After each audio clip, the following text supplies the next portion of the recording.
nous restons debout et notre posture, c'est plus que jamais de poursuivre le combat que nous avons commencé en créant l'ADMP. Jouer, nous aussi, notre partition, parce que nous tous, nous devons être au chevet de notre pays, le Togo, qui va très mal. Très mal. Ça, il faut se le dire. Donc, voilà, la CDPA se porte bien. Se porte bien. Voilà. Et vous êtes à la tête de la CDPA et vous êtes aussi la coordinatrice générale de la dynamique pour la majorité du peuple, Madame Adjamagbo. Vous avez eu à diriger plusieurs regroupements dans ce pays, toujours dans le but d'avoir la tenance au sommet de l'État. Mais depuis le 29 avril, vous avez participé à ces élections législatives et régionales. La DMP se retrouve avec un seul député et cette députée se trouve, vous-même, Madame Adjamagbo Johnson, au-delà des fraudes massives que l'opposition dénonce par rapport à ces 12 scrutins. Comment on se sent en tant que candidate, en tant qu'acteur politique qui a participé à ce double scrutin après les résultats définitifs des législatives? Ce que je peux vous dire, c'est que tous les candidats, tous les responsables de partis et organisations membres de la DMP sont fiers d'avoir participé à ce combat. Ça, il faut le dire. On est fiers d'y avoir participé. On y a rencontré des difficultés énormes. On en a déjà parlé en long et en large à d'autres occasions. Mais nous sommes plus que jamais ragaillardis. Plus que jamais ragaillardis. Malgré le résultat décevant. Malgré ce résultat, nous pensons que c'est maintenant que le combat doit s'intensifier. Et c'est curieux quand j'entends les gens parler d'humiliation de l'opposition, je me dis, je me dis, mon Dieu, quelle exagération. Je pense qu'on exagère, je pense qu'on n'a pas la juste appréciation des choses. Parce qu'en fait, ce qui s'est passé constitue une honte d'abord pour le régime. C'est eux qui doivent se sentir gênés et porter la honte. Une honte, malheureusement, que tous les Togolais portent parce que on parle de ce qui s'est passé au Togo un peu partout. C'est honteux pour nous tous. On peut gagner à 95% une élection et avoir la honte, Madame Adjamagbo. Non mais attendez, justement, parce que on l'a gagné avec ce pourcentage-là, on croit l'avoir gagné avec ce pourcentage. Et avec les méthodes qu'on a utilisées au vu et au su de tout le monde, que on a jeté la honte d'abord sur soi-même et ensuite sur notre pays, le Togo, malheureusement. Et nous devons laver cette honte. Donc, nous ne nous sentons aucunement humiliés. Au contraire, c'est avec fierté que nous poursuivrons ce combat, que nous regarderons dans les yeux ceux d'entre nous qui sont égarés et qui jouent avec ce pays, avec le destin de 8 millions et plus de Togolais. Parce que ces résultats, si on fait une excursion dans l'histoire, l'opposition a obtenu un tel résultat décevant à quelques élections, ça fait plus de 30 ans, mais pour certains, c'est la fin de cette opposition-là. Ça ne peut pas être la capitulation. Fin. Ça ne peut pas être la fin. C'est une très mauvaise lecture de ce qui se passe. On l'aurait dit si les élections avaient été transparentes. Mais les connaisseurs et ceux qui font les analyses dans le sens qu'il faut, au contraire, c'est une lecture à l'envers qu'ils feront. C'est la fin de ce régime qui se manifeste comme ça, à travers ces indicateurs.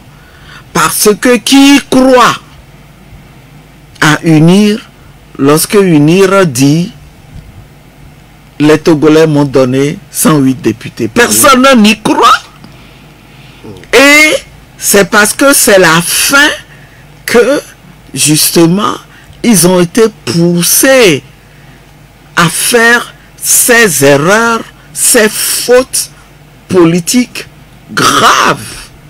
Quel Togolais croit vraiment que UNIR a eu 108 députés? Nous n'y croyons pas. C'est pour ça que vous avez même saisi la Cour constitutionnelle par des recours. Absolument. Mais ces recours qui ont été rejetés en bloc, ça veut dire que la Cour a vu que tout s'est bien passé. Elle aussi, elle nous a honnis. Elle nous a honnis. Elle a honni le Togo. Je veux dire, pas nous, mais le Togo. Voyez-vous comment tous les Africains étaient fiers des juges du Conseil constitutionnel sénégalais. C'est de la même manière qu'aujourd'hui tous ont honte pour les juges togolais de la Cour constitutionnelle qui se sont comportés de cette manière. Ils n'ont pas été courageux, ils ne se sont pas comportés vraiment en intellectuel, sentant, justement, ayant conscience de ce qu'en tant qu'intellectuel, il a une mission à remplir envers son pays. Vraiment, finalement, c'est à croire. Vous avez été, je ne sais pas ce qui vous a inspiré à aller chercher cette pensée de Frantz Fanon.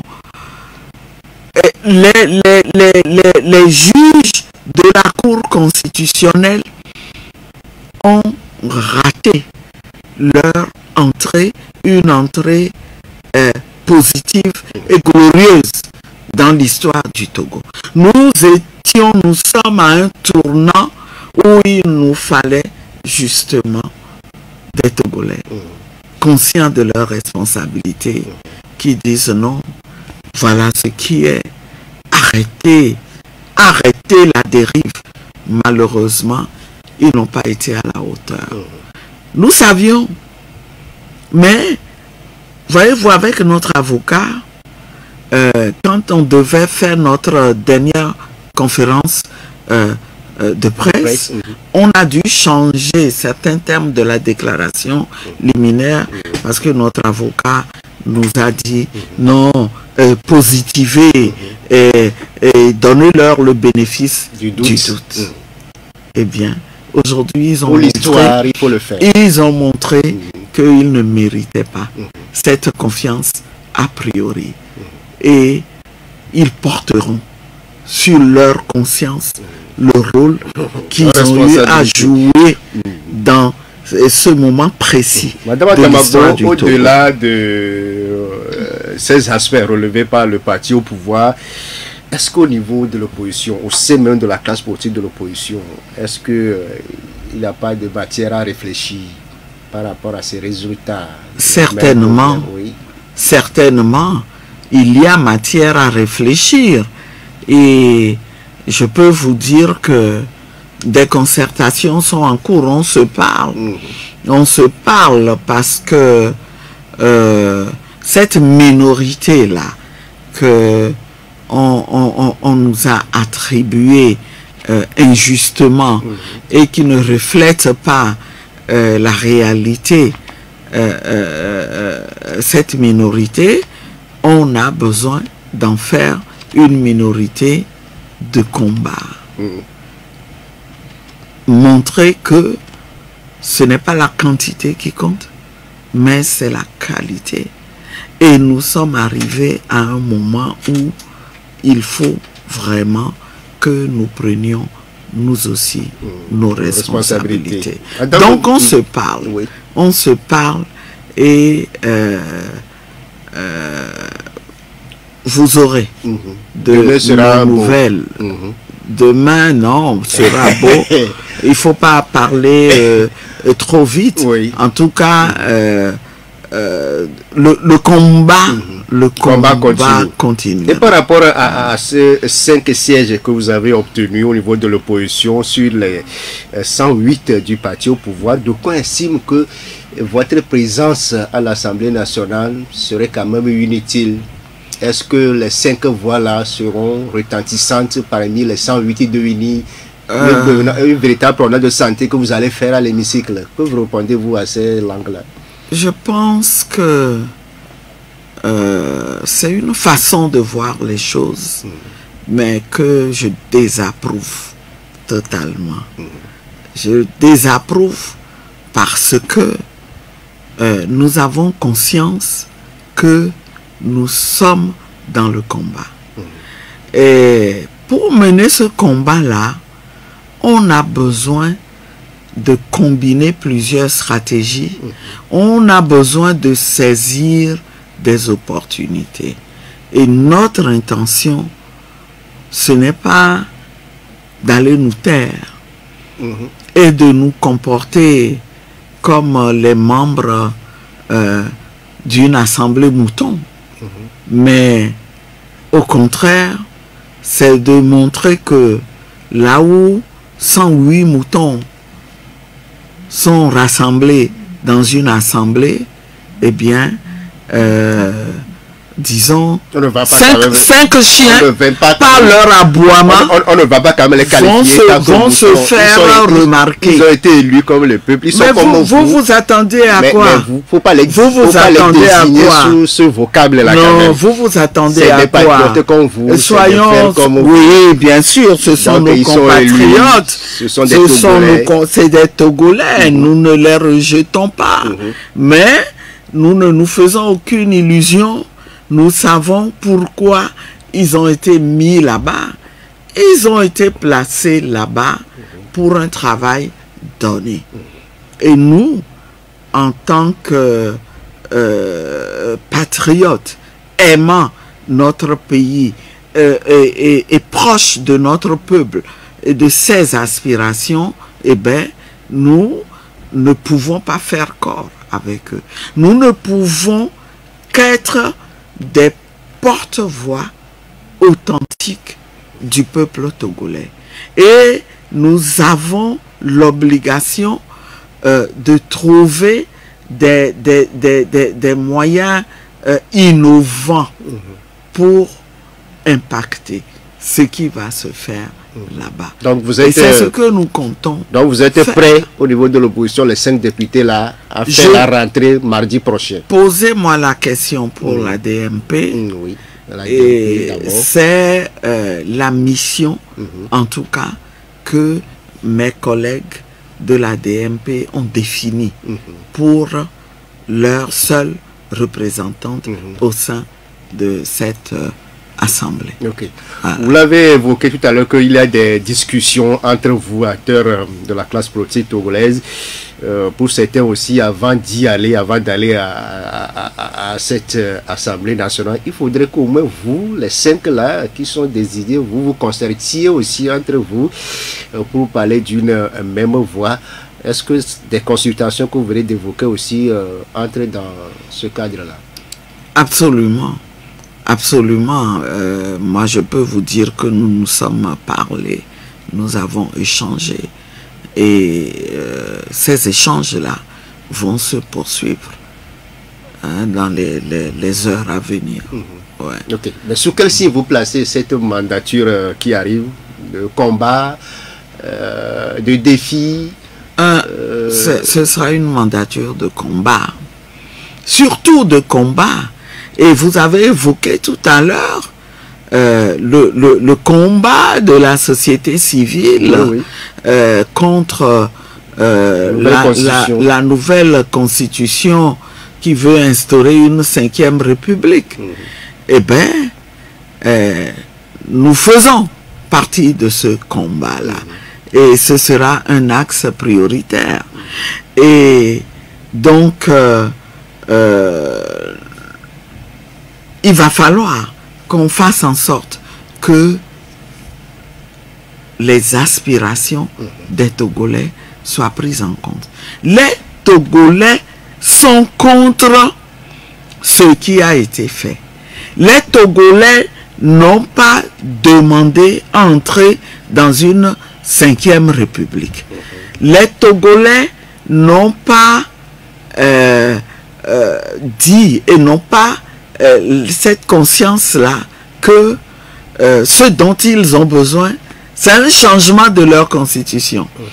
Ce que les Togolais attendent de ceux qui dirigent le pays, c'est que eux aussi, ils soient convaincus et qu'ils se disent, je ne suis pas au-dessus de la Constitution, je dois respecter la Constitution. C'est ça le problème que nous avons au Togo. Nous avons adopté une constitution à plus de 98%, et j'entendais quelqu'un rappeler la dernière fois que ce référendum peut être considéré comme une des rares élections qui ont été des élections véritables. Et la personne a raison. Donc, ce n'est pas 98 et quelques pourcents à la soviète, mais c'est réellement 98 et quelques pourcents qui correspondent à la volonté exprimée par les Togolais. Et donc, ils attendent à ce que enfin on commence à respecter et à appliquer cette constitution. Ce n'est pas parce que on veut y échapper, on veut échapper aux effets de cette constitution qu'il faut du coup sortir de son chapeau une autre constitution dans une démarche qui exclut totalement le peuple, et ce n'est pas normal. Ça, tout le monde l'a vu, et donc c'est un problème que nous avons aujourd'hui et que nous devons régler. Il ne faut pas que les gens croient que parce qu'ils ont la force, ils ont les ressources, ils ont embrigadé des élus entre guillemets pour accomplir cette mission qu'on leur a confiée, que le problème est fini. Le problème reste entier.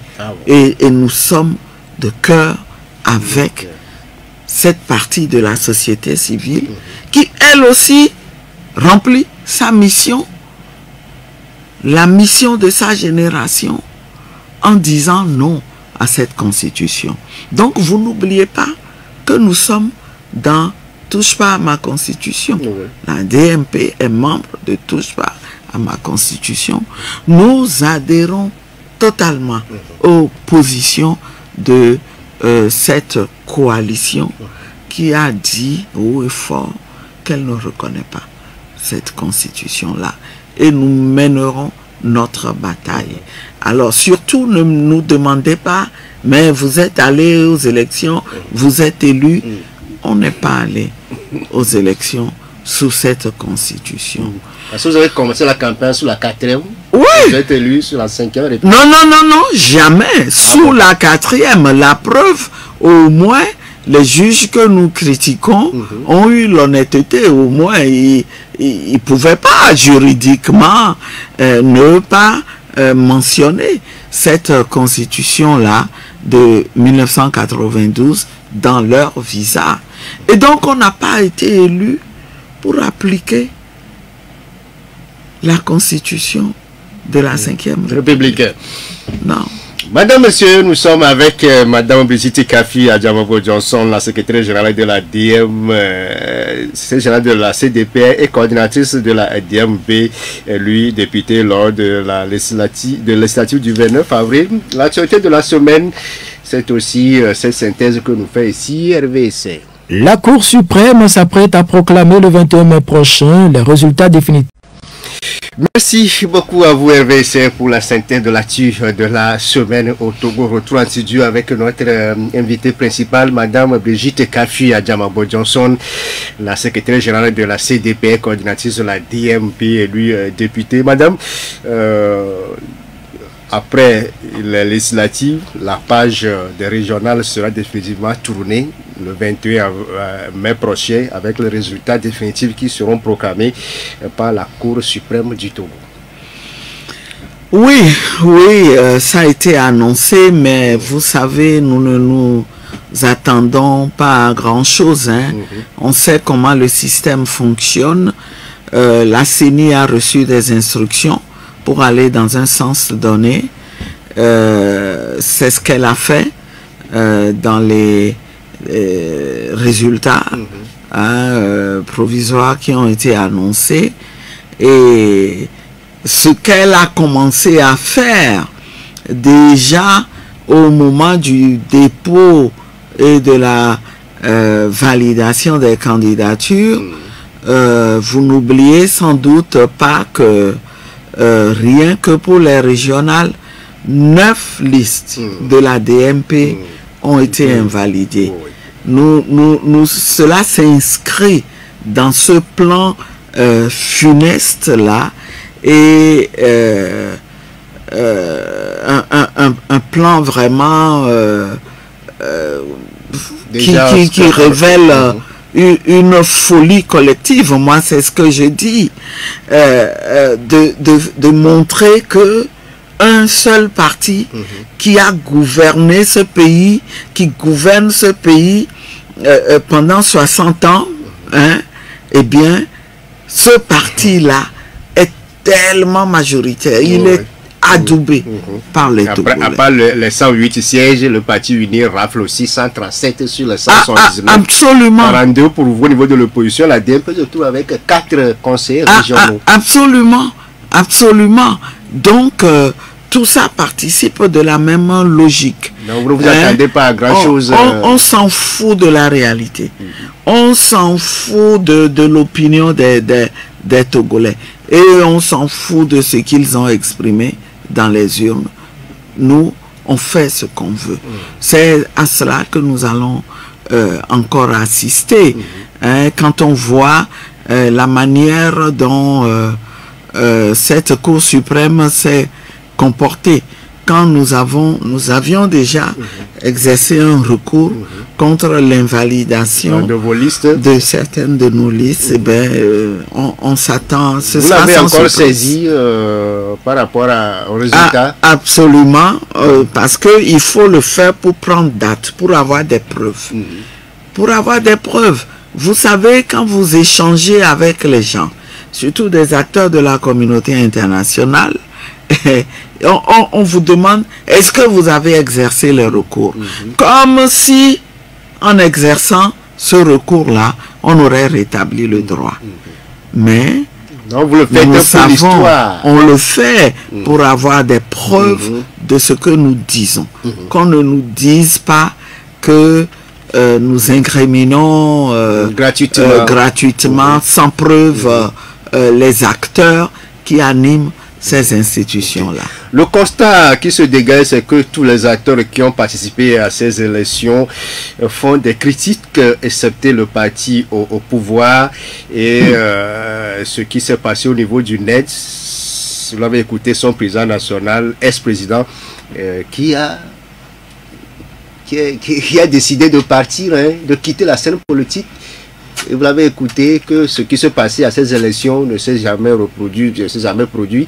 Madame Adjamabo, depuis un moment, vous l'avez écouté, les raisons données par M. Diritama, vous l'avez côtoyé au niveau de la coalition arc-en-ciel, de la C14.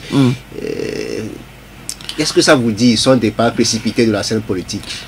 Moi, je pense que c'est dommage. C'est dommage parce que c'est quelqu'un qui a du talent et qui aurait pu beaucoup apporter à son pays.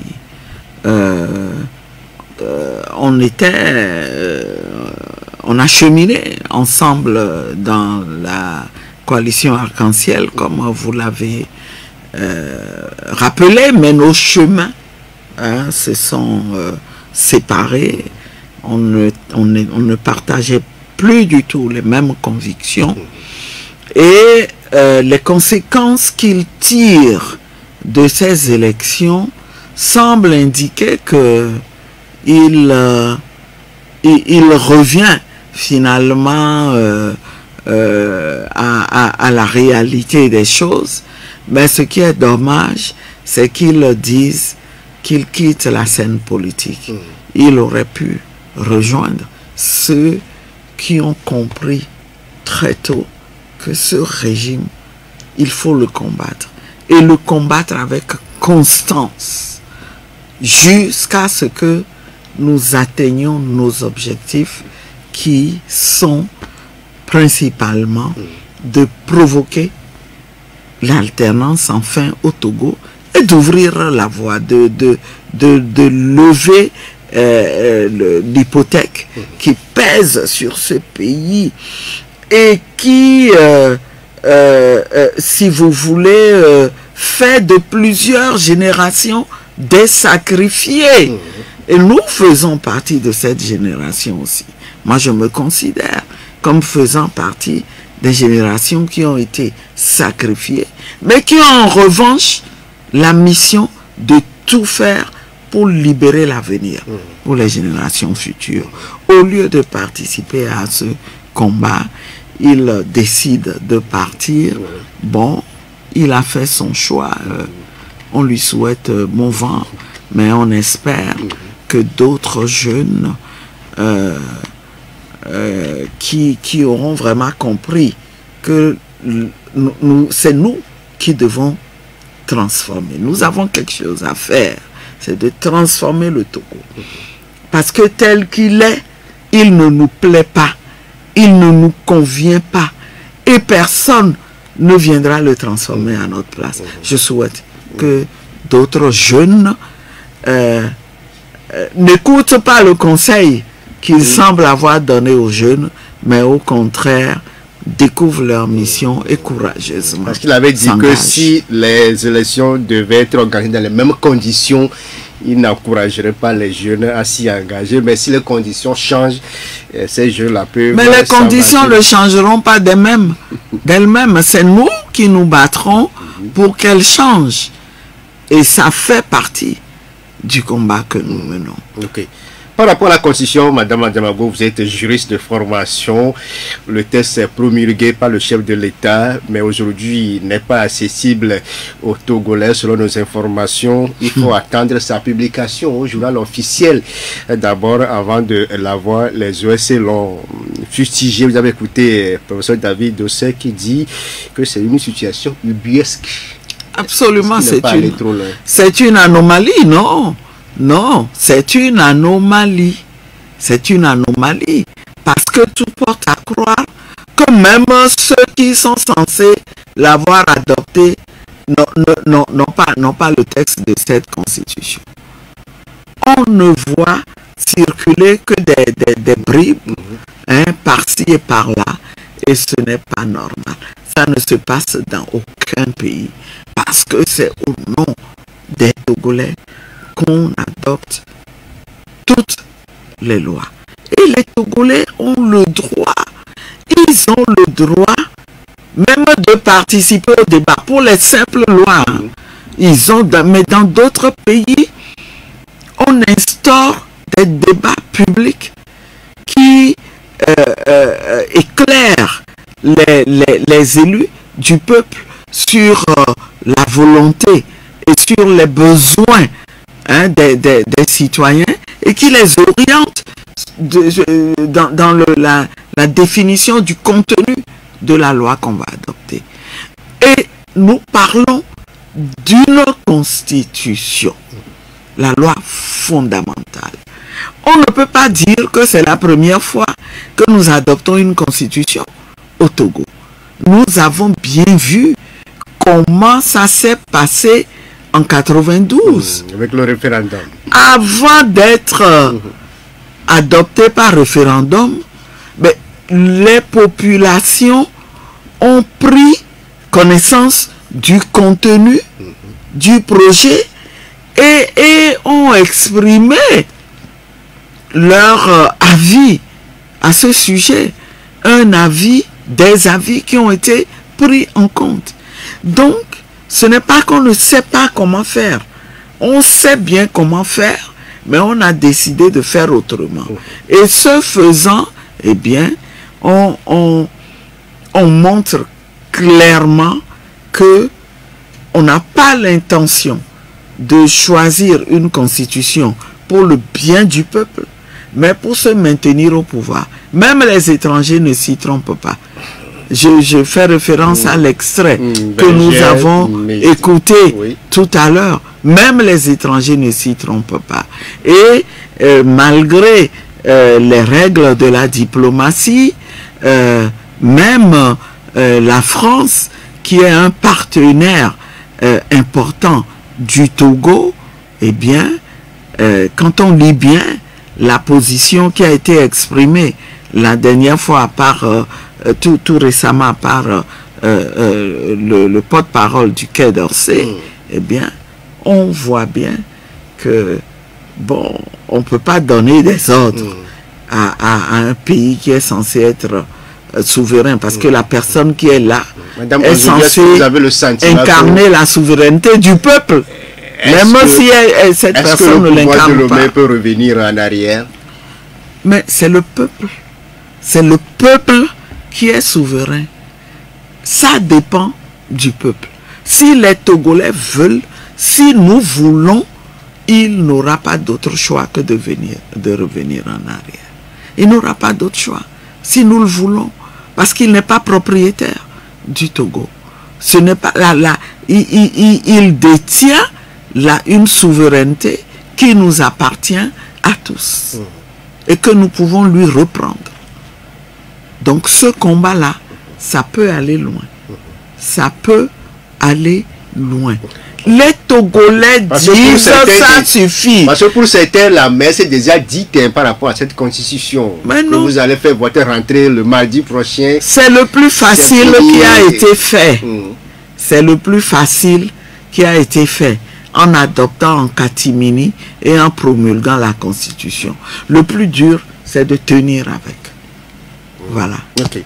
On va évoquer des cas d'arrestation, que ce soit à Senkassi ou à Lomé, avec 5 jeunes du parti dit qui seraient gardés à la brigade territoriale de Senkassi. Leur mésaventure a commencé dès même le jour du scrutin à Senkassi et après ils ont été embarqués. On apprend aussi qu'à Lomé, des jeunes ont été aussi embarqués au Kati Adido Adé. Madame Adjamagbo, par rapport à ces arrestations, vous avez des choses à dire, et surtout sur le cas de Lomé, où vous suivez de très près le dossier. Et sur le premier cas aussi, parce que ces arrestations portent d'un côté sur le scrutin contesté qui a été organisé, et de l'autre sur la constitution de la 5e République, elle aussi contestée. En ce qui concerne le premier point, je veux dire que tout ça est révélateur de ce que ces élections n'ont rien de transparente.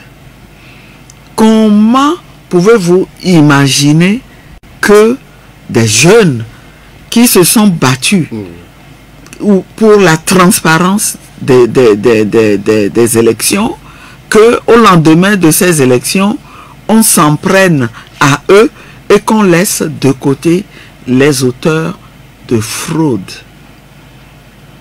C'est la preuve que, eh bien, ces élections-là ne sont pas crédibles. Et je veux dire que, en dehors de ces jeunes, mais d'autres acteurs ont été arrêtés, des délégués de la DMP ont été arrêtés avant d'être relâchés.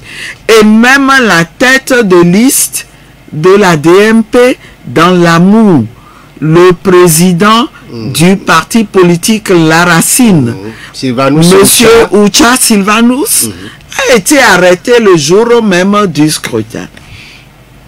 Il a fallu qu'on se batte pour dire ce n'est pas normal, vous devez le libérer, pour que on l'ait libéré finalement aux environs de 17 heures. Mais vous savez pourquoi? Il a été arrêté pour ce qu'on a observé partout. Parce qu'à 14 heures, quand il faisait sa ronde, il a découvert que dans un bureau, eh bien, le président était en train de remplir tranquillement les PV et de les signer. Lui seul. Lui seul. Et pour en avoir la preuve, il lui a arraché le PV. Alors pour ça, il a été poursuivi. Et dès qu'il a quitté le bureau, arrêté, et pour croyant l'humilier, on lui prend sa voiture, on lui ordonne de monter sur une moto et on l'emmène au poste.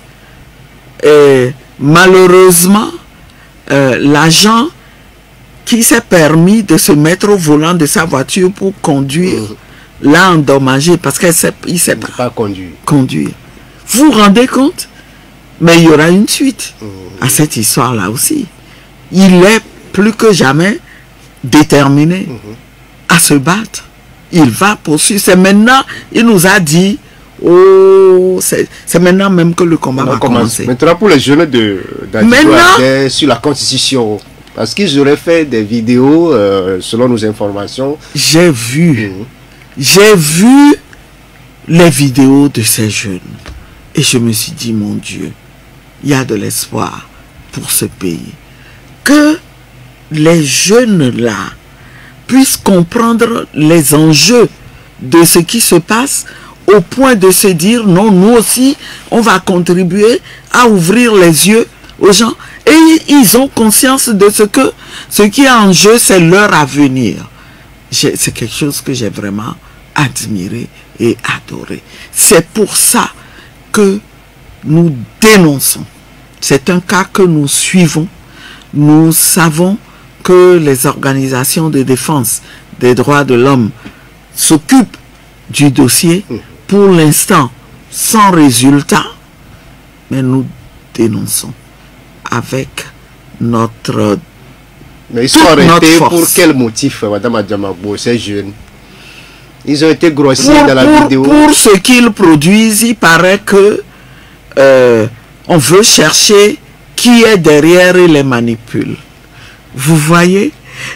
Tellement on a voulu abattir les jeunes que on croyait avoir réussi.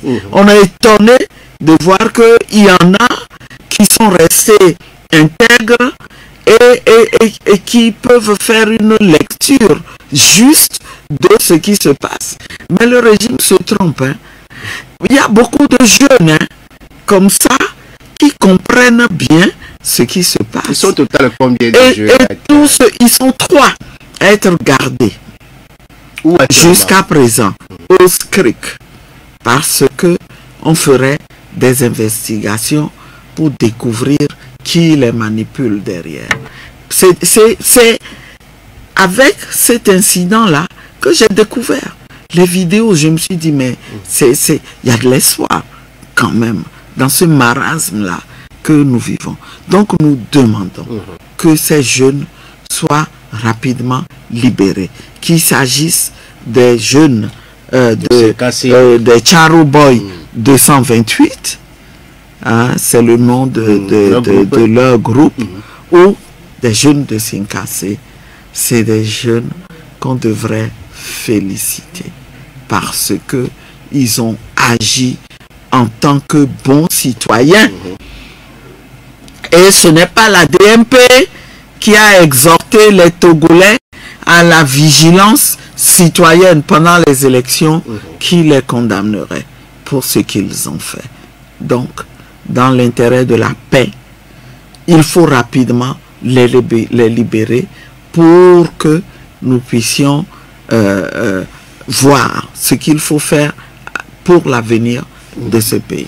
Madame, monsieur, on marque la pause, le temps de servir nos annonces. On va revenir pour les 30 dernières minutes de cette émission avec la coordinatrice de la DMP, Madame Brigitte Kafi Adjamago Johnson.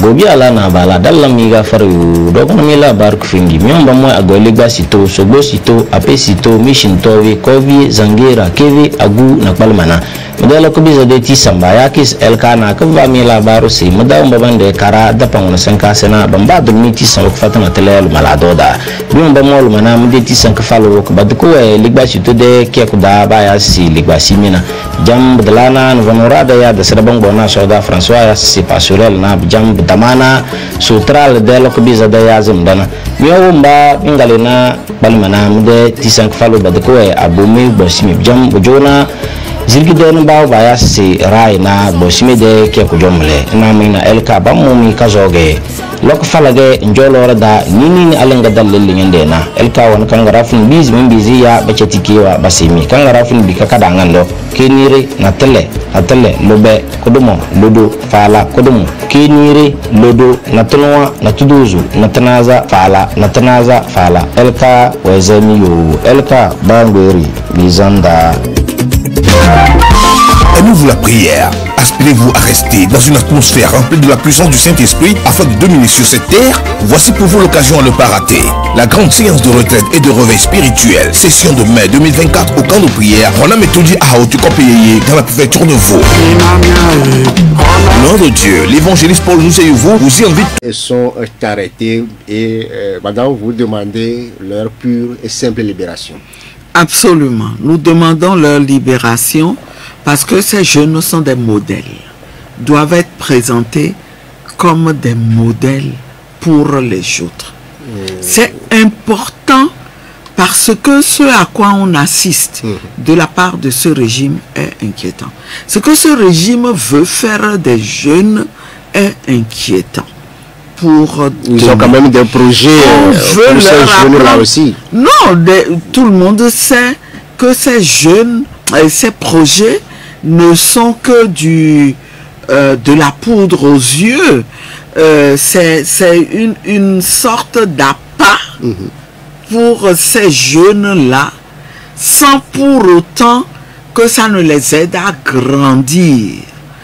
Or, ce que nous devons apprendre fondamentalement à nos jeunes et qu'on nous a appris, nous, c'est que le travail, l'effort sont importants dans la vie d'un homme. Le succès est au bout de l'effort.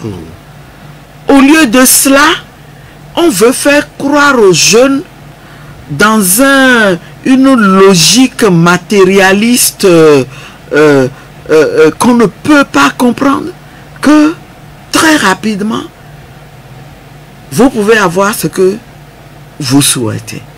Vous n'avez même pas besoin d'efforts.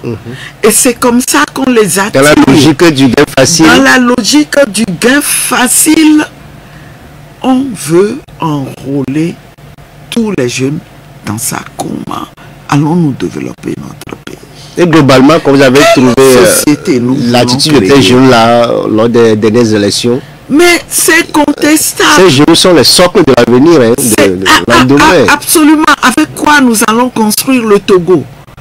C'est des gens, et ce qu'on nous a appris aussi, c'est que vous devez avoir une parole. Ça fait partie des valeurs. Aujourd'hui, le régime ne fait que la promotion de contre-valeurs. On nous a appris que on doit être un homme, une femme de parole. Ton oui doit être un oui, ton non doit être un non. Je prends l'exemple de ce que monsieur, mon collègue Jerry Tama a dit ici, sur vos ondes, où il travaille avec des jeunes qui ont pris l'engagement, mais qui, à la dernière minute, ont disparu. Manifestement, ils ont disparu parce Certains sont inaccessibles. on leur a proposé un gain. Et également, ce que le pasteur a dit, ici, le pasteur Edo, j'ai été profondément touché et ému par ce qu'il a dit. On n'apprend pas aux jeunes à être des hommes et des femmes de valeur, des hommes et des femmes intègres, qui comprennent l'importance du travail, qui comprennent que être un homme, être une femme, c'est tenir la parole qu'on a donnée. Et c'est très grave. Les dommages, les préjudices qu'on est en train de causer à notre société sont très graves. Nous allons devoir mettre du temps pour remettre les choses à l'ordre.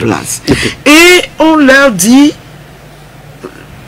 ne vous impliquez même pas dans la politique. Non, non, non, moi je ne me mêle pas de ça. Hein. Je dois... il faut que je construise mon avenir. Mais quel avenir? Vous pouvez construire dans cet environnement-là. Et si vous ne changez pas, vous ne contribuez pas à changer l'environnement, vous n'irez nulle part. C'est ce que je dis aux jeunes. Et il faut vraiment qu'ils comprennent. Il faut, quand les aînés veulent les corrompre, il faut qu'ils se comportent en des gens qui sont conscients de leur avenir et qu'ils leur fassent la leçon. Et d'autres prennent la direction de l'Europe, parce que là se trouve l'Eldorado. Oui, mais c'est aussi une illusion. C'est aussi une illusion. Parce qu'en réalité, quand on comprend ce qui se passe dans ce monde-là, mais l'Afrique, c'est l'avenir du monde. Tout est à faire encore en Afrique. Nous avons besoin de nos jeunes, des jeunes bien formés, bien outillés, pour bâtir l'Afrique qui a un rôle à jouer dans le monde, qui doit relever enfin le défi de contribuer, elle aussi, au développement et à la pérennisation de l'humanité. Qu'on ne nous dise plus l'Afrique n'est pas rentrée dans l'histoire. Et c'est vraiment dommage ce qui se joue en ce moment. C'est un grand tort que ce régime est en train de faire aux Togolais, et c'est cette raison seule suffit pour qu'on en finisse avec eux. L'immoralité érigée en stratégie pour se maintenir au pouvoir. Mais quel parent peut accepter que ses enfants soient enrôlés dans ça? Je voudrais lancer l'appel aux parents en tant que mère, à la dignité. La dignité des parents. On peut être pauvre n'importe comment et éduquer son enfant. On va évoquer le social. Vous avez écouté le collectif des syndicats de l'éducation qui haussent le ton en cette semaine. Ils ont encore demandé réclamer des meilleures conditions de travail et de vie. Pour eux aujourd'hui, le personnel soignant est en nombre, pas en grand nombre, pour faire face aux soins dans les centres de santé du moment où on est dans le système ou bien dans l'assurance maladie universelle.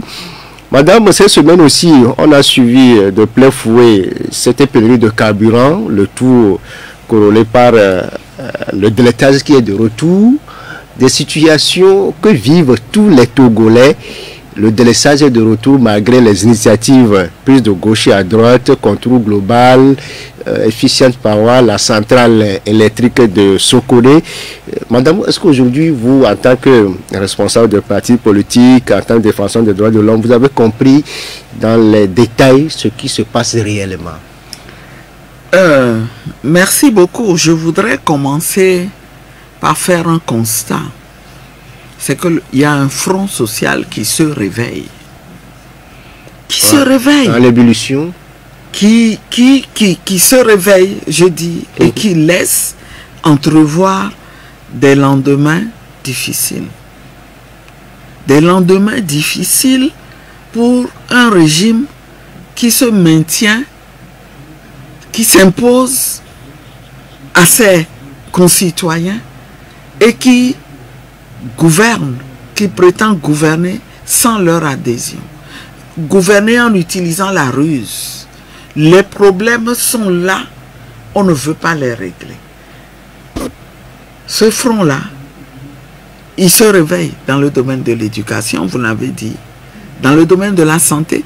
Mais je veux ajouter aussi au niveau de la CET, il y a quelques semaines, il y a eu une manifestation là-bas. On l'a vu aussi à l'université hier, les enseignants-chercheurs aussi qui ont fait ce sit-in-là de 2 heures pour réclamer leurs droits. Et c'est une alerte, les problèmes sont là.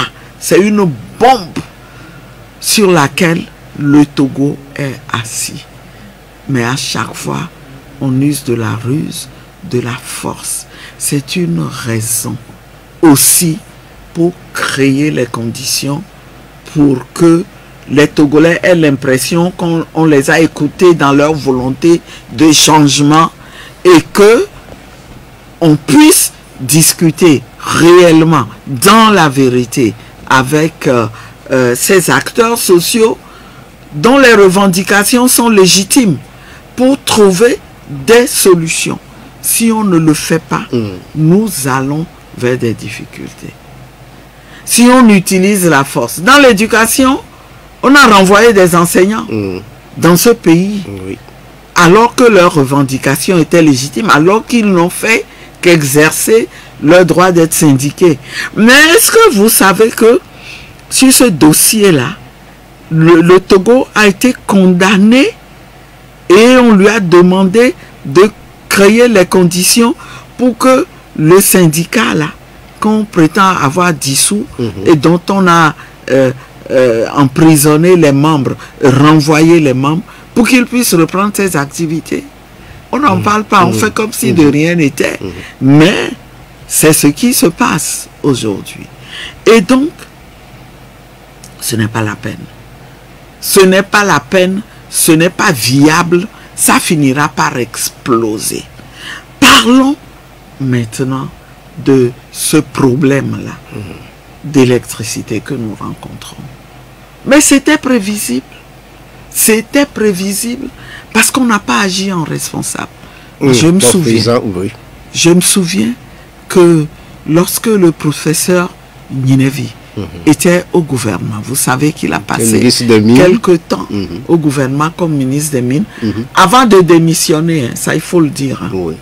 Il a démissionné. La CDPA a demandé à ses responsables de démissionner. Et ils ont démissionné. Mais cette affaire de contour global là, il avait vu l'ANAR, il avait vu que ce n'était pas une solution réelle et tenable et durable. Il avait vu que la montagne aurait accouché et a refusé de signer ce dossier. Dans le temps. Mais on est passé outre son avis et on a quand même signé. Ceux qui l'ont fait, ils sont là, ils se connaissent. Mais le moment viendra où il va falloir qu'ils rendent compte. Parce que aujourd'hui, l'énergie, mais c'est une ressource indispensable pour le développement du pays. Imaginez la situation dans laquelle se trouvent ces centaines de milliers d'artisans. Qu'ils soient mécaniciens, coiffeurs, couturiers et même artistes et autres. Imaginez la situation dans laquelle ils se trouvent. Des gens n'arrivent pas à travailler, ils sont obligés d'attendre qu'on donne l'électricité. Alors que la facture sera au rendez-vous. Absolument. Comment veut-on que l'économie se développe dans ces conditions? Comment veut-on que l'économie se développe? C'est grave ce qui se passe. Est-ce que c'est seulement pour le Togo? Parce que selon les infos, dans la sous-région aussi, nous ne sommes pas les seuls pays à subir ces délestages. Oui, mais vous voyez le cas du Nigeria par exemple. Parce que ils ont été prévenants, ils ont pris des bonnes décisions pour développer cette énergie et la vendre. Eh bien, quand ils se sont retrouvés en difficulté, vous avez bien vu ils ont pris la décision de ne plus servir les pays avec lesquels ils étaient en partenariat. Surtout que ces pays ne sont pas solvables. Notre pays, le Togo, doit beaucoup d'argent. Et dans ces conditions, au moins, eux, ils ont le minimum, ils ont la base. Ils vont pouvoir s'occuper des besoins. Ce qui dérange aussi, Madame Adjamagbo, c'est qu'au-delà de tout, les citoyens se demandent pourquoi aucune explication réelle de la part du gouvernement pour expliquer la situation. Parce que c'est vrai qu'entre-temps, le Trésor public avait sorti une note que les sociétés ont des ardoises à régler. Mais aujourd'hui, on ne sait pas si ces frais-là ont été remboursés ou pas. Et jusque-là, un silence radio. Et on ne dit rien au peuple. Parce que, en réalité, ce régime ne s'est jamais senti redevable aux Togolais. Ce régime a toujours compté sur l'extérieur, a toujours compté sur le soutien de l'extérieur pour gouverner les Togolais. Et c'est ce qu'il manifeste aussi lors des élections. Parce qu'il n'attend pas que les Togolais l'élisent et pour pouvoir le sanctionner à l'occasion des élections futures. C'est ça fondamentalement. C'est pour ça que nous devons tout faire pour avoir à la tête du Togo des gens qui se sentent redevables d'abord aux Togolais. C'est à cette condition qu'ils pourront être dans la logique de ne prendre des décisions, de ne gouverner que dans l'intérêt de ceux à qui il doit rendre compte. Est-ce qu'on peut avoir les gens se disent, on s'en fout de vous. On n'a pas de compte à vous rendre. Vous ne pouvez rien nous faire. C'est ce qui explique. Mais est-ce qu'il y a des alternatives à développer? L'énergie solaire, bien sûr, autre chose? Bien sûr que c'est une alternative. Nous avons le soleil. Nous avons le soleil à gogo. Et je suis sûr que sous d'autres cieux, si sous d'autres continents, les gens avaient les conditions que nous avons aujourd'hui, la situation ne serait pas la même. Les gens n'auraient pas besoin de venir puiser en Afrique les matières premières dont ils ont besoin pour produire de l'énergie. Ils auraient compris très rapidement qu'il faut développer la recherche et trouver le moyen de développer cette énergie-là. C'est vers ça aussi qu'il faut aller. C'est vers ça qu'il faut aller. Et ce n'est pas tenable, la situation que nous vivons là. Tôt ou tard... Il y a certains quartiers qui sont plongés dans le noir toute la journée. Oui, en dehors de tout ce que ça crée comme problème dans les ménages, il y a ce que nous avons dit tantôt, l'économie. Comment vous voulez que les gens vivent au quotidien? Et comment vous voulez que votre économie se développe? On ne rend pas compte. On ne rend pas compte. On ne cherche pas des solutions alternatives. Au contraire, on continue. On continue sur la lancée qui nous a conduits tous à cette situation-là.